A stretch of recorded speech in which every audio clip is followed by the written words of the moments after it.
I think I am the kind of guy that restaurants love because I'm easy. I don't complain a lot. If the food shows up with something wrong about it, I'll smile and say thank you. If it's late, I'm still going to tip them 20% and not make a big stink. Sometimes I think like if they brought me the other table's check, I would just kind of pay it and sheepishly walk out. Some of that's probably because I spent years, I wasn't ever in restaurant service, but I was on the front end of a lot of complaints working in the service department of a car dealership, and I've seen what happens when people in Texas in August get mad that their car's AC isn't working. They tend to take it out on people. So I'm just easy that way.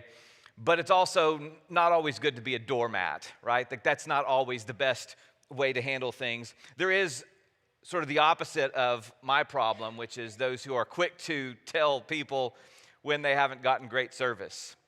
It had to be more than 10 years ago. Aubrey and I were down for the weekend. We were staying up in Frisco. I'm sure there was an IKEA trip involved.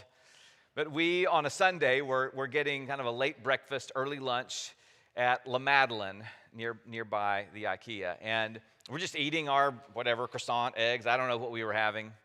And like this voice just rips through the restaurant.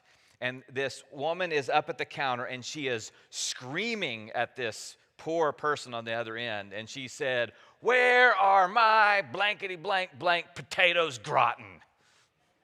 It's that distinct, like just that phrase sticks in my mind. And this poor person's just cowering and the whole restaurant's just looking. And I felt really bad too because it was obvious that she had been to church that morning. Like, let's be honest, there's sort of two crowds at brunch restaurants on Sundays. It's the church crowd and then everyone there like in their athleisure clothes, you know what I mean? And so it was obvious this was a member of the church crowd. And so I knew the impression that was giving on the employees and just everyone in the restaurant heard it. But I don't just want to talk about bad brunch behavior today. I want to talk to us about our desire to be served. Because if we're honest, we really want that, and sometimes we have high expectations of how we're going to be served in our day-to-day lives. Right? We expect someone else to wait in the long line while we hold the table. We get upset if our Amazon package is here after 2 days instead of earlier. We think customer service should bend the rules for us because our situation is special. And we want the best parking spot, the quickest service, the smoothest lane on the freeway. And even when it comes to our faith and our church life, sometimes we can fall victim to that. We might think of worship as a performance to rate. Was the music good today? Did the sermon keep me engaged? I want ministries that will meet my family's needs first before I think about serving someone else. Or I wonder, who can I just pay to do the thing that I don't want to do? And sometimes we can even think that showing up will guarantee us influence or recognition. And today, we're going to come to a story that turns all that on its head. In Jesus' final week, near the end of his ministry, he's turning toward Jerusalem for what he knows will be his last days. And he needs to prepare his followers for what's to come. Even though he's told them in different instances what to expect, they don't get it, and so he needs to remind them again. And one day he pulls his 12 closest followers, his disciples, aside, and he tells them what to expect. And Jesus says to them, "I'm going to be handed over to the religious authorities. They're going to treat me poorly and find me guilty of things I'm not guilty of. They're going to hand me over to the Romans to do the dirty work. They'll execute me in a publicly humiliating way. I will die. And then after 3 days, I'll rise." Now, that is admittedly a lot of information to take in. If you've given 3 years full time of your life to follow this man, and he tells you the way things are going to end, that he's going to die in a humiliating way, and that people will no longer take him seriously, that your leader is going to be killed, you're probably overwhelmed. We might be too. How would you respond in that moment? With some questions, some frustrations, a lot of anxiety? Lots of ways to respond. Two of Jesus' followers have a very interesting way they respond to this disclosure. James and John come to Jesus, and Mark tells us in his gospel this story. They come to Jesus after he's disclosed all that, and they tell him this: Teacher, we want for you to do for us whatever we ask. What an interesting response. The gall of these guys. Jesus has just said all these things, and their response is, hey, we got something we want you to do for us. And Jesus doesn't respond with anger. He actually leans in. He says, okay, what do you want me to do for you? And they replied, let one of us sit at your right and the other at your left in your glory.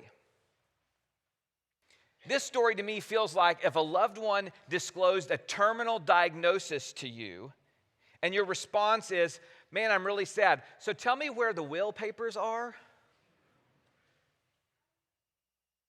These guys can't hear what Jesus is really saying. They're hearing Jerusalem, and they're thinking new kingdom and power and splendor and glory, and they're angling for the top spots. T.S. Eliot has said that most of the trouble in the world is caused by people wanting to be important. That's James and John, right? And if we're honest, it's us too. So many of our arguments and frustrations, even in church life, come down to wanting to be noticed and to be important. Jesus recognizes that James and John are clueless, and he tells them they don't know what they're asking.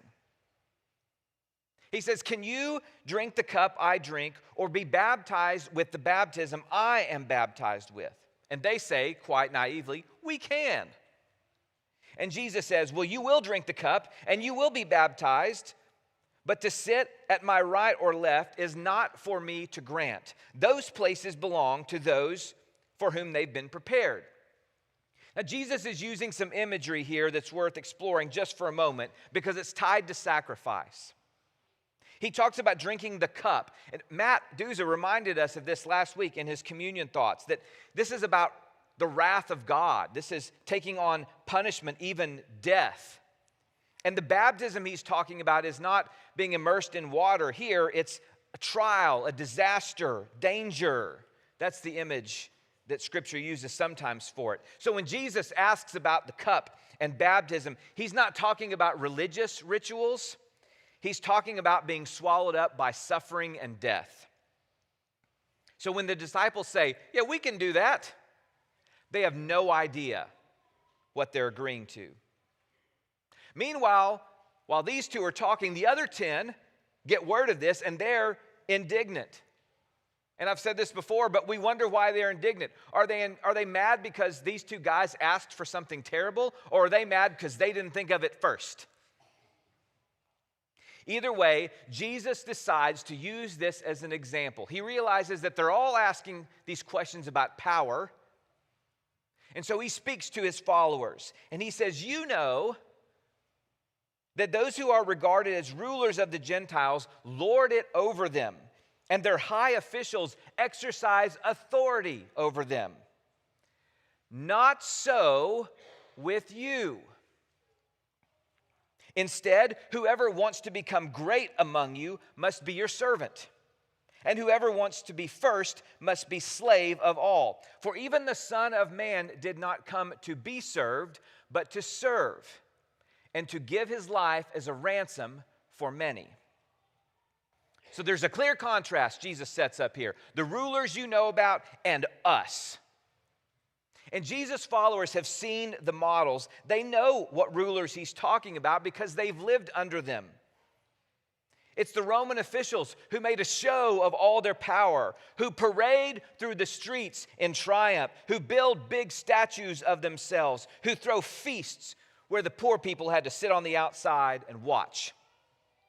That was greatness in their world. Dominance on display. And Jesus looks his followers in the eye and he says, "Not so with you. In my kingdom, greatness is not going to be measured by who notices you. It will be measured by whom you serve." And I think it's interesting how quickly these fishermen from Galilee decide that power is what they want. In just 3 years, they've changed. They would never have imagined asking for that kind of power when they were in their boats. Some of you know the author Robert Caro. He has spent his life writing about power. He's written about 2 individuals primarily, Robert Moses in New York and then LBJ from Texas. Now, you may not have read his books, but you probably saw them. Like during COVID, when they would do Zoom interviews of political pundits, they would make sure those books were in the background of their camera, right, to kind of look smart. There's a whole Twitter account about it. You can find it. They just spotted these books. They're kind of pillars in the political science community. But Caro has written about these 2 individuals, but it's not just biography, it's about power and how they didn't start with it, but came to crave it. So Robert Moses starts out in New York City trying to make things better for working class families. He even builds Jones Beach to make something for them to go to. But then as the years go on, it becomes less about serving those people and more about bulldozing neighborhoods and building highways and acquiring and keeping power. It's the same story with LBJ, a man from humble beginnings in the hill country, teaches Mexican-American students in a school, tries to bring power to rural communities, then finds himself in Washington, D.C., and gets power and does anything to keep it, and uses that power, sometimes for good, no doubt, sometimes not. But it was a matter of power from someone who didn't have it, but once they got a taste of it, they had to keep it. Caro's books are fascinating studies in power. It's people for whom power didn't just give them a platform, it reshapes them. And isn't that what we see in James and John? They see Jesus predicting a cross, but they can't hear him at all. All they can think about are the seats of power at his right and his left. But Jesus, he expects something different from his followers, from them, from us. He predicts his death. He knows what sacrifice is going to look like. If anyone deserved to be served, it was the Son of God. But he shuns that. He puts it away, and he uses his death as a model for sacrificial service. As we think about going wide this next year, this text reminds us that the only way to expand faithfully is in Jesus' pattern: service, humility, giving, and self-emptying. There's an easy sermon we could preach from this text. We could contrast being served versus serving. You know what that sermon would sound like. We could talk about how the world says, you've made it when people serve you. And Jesus says, no, you've made it when you serve. We could talk about how the world manages greatness by how many people work for you. And Jesus measures greatness by how many people you work for. And so instead of being served and expecting everyone to cater to me and make me comfortable and meet my needs, we're called to serve, where we notice others and we step in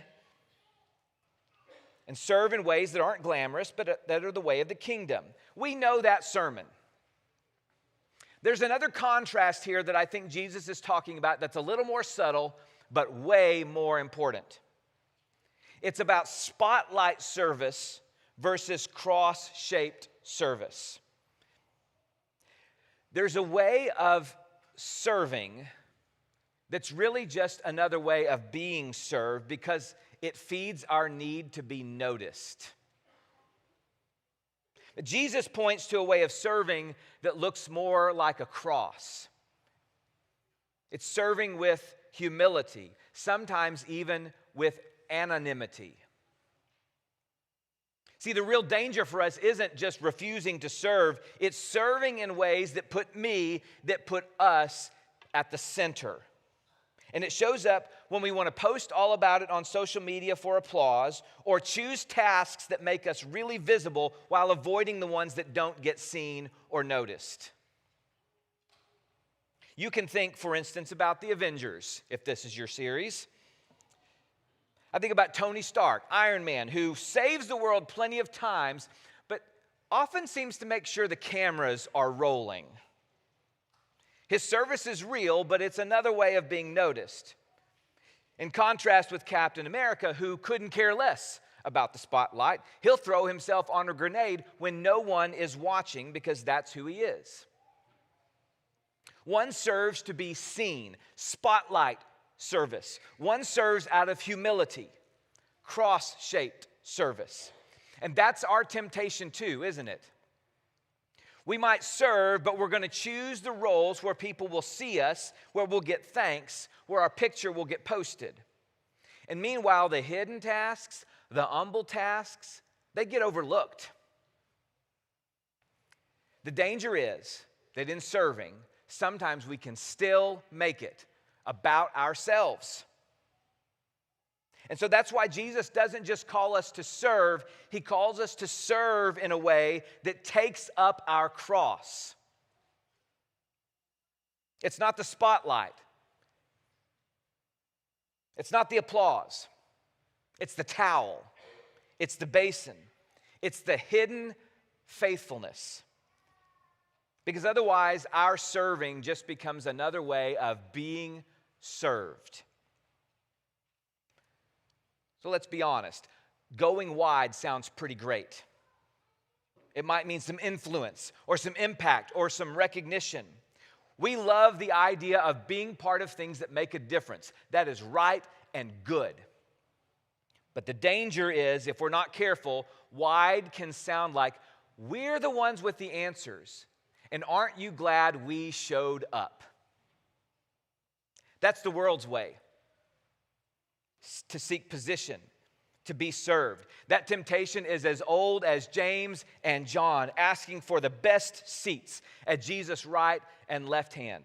If we go wide with spotlight service, we'll just draw attention to ourselves. If we go wide with cross-shaped service, we'll draw attention to Jesus. And so I wonder what this looks like for us. What does it mean to walk with Jesus in this kind of service? It probably starts close to home. Where might Jesus be calling you to cross-shaped service, even with your family, your loved ones, your friends, your coworkers? What would cross-shaped service look like in your home and workplace this week? But then we can stretch it. How do we make sure every wide service initiative this year, every partnership, every mission, every event carries the spirit of humility, not superiority? What would it look like in all of our ministries or in our partnerships around Dallas? What would it look like if each of us chose cross-shaped service instead of spotlight service?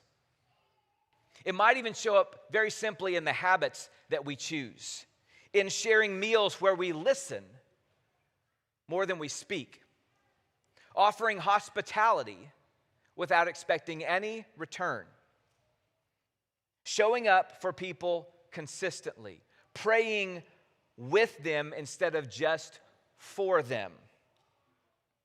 We do all this not because it's efficient, not because it's impressive, but because of the Son of Man who came not to be served, but to serve and to give his life as a ransom for many.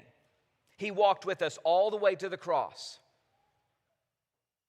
So James and John asked Jesus about seats at his right and left. They thought those were positions of power and prestige.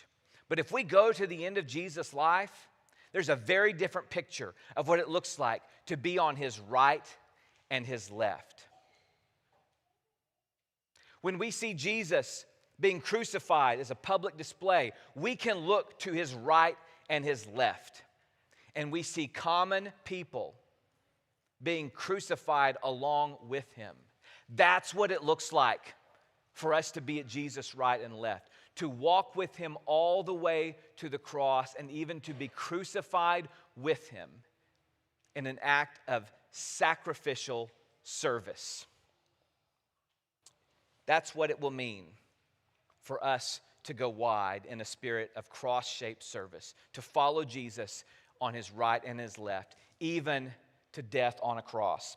If we're ready for that, then let's go wide, not for ourselves, but for him. Let's stand and sing. Love one another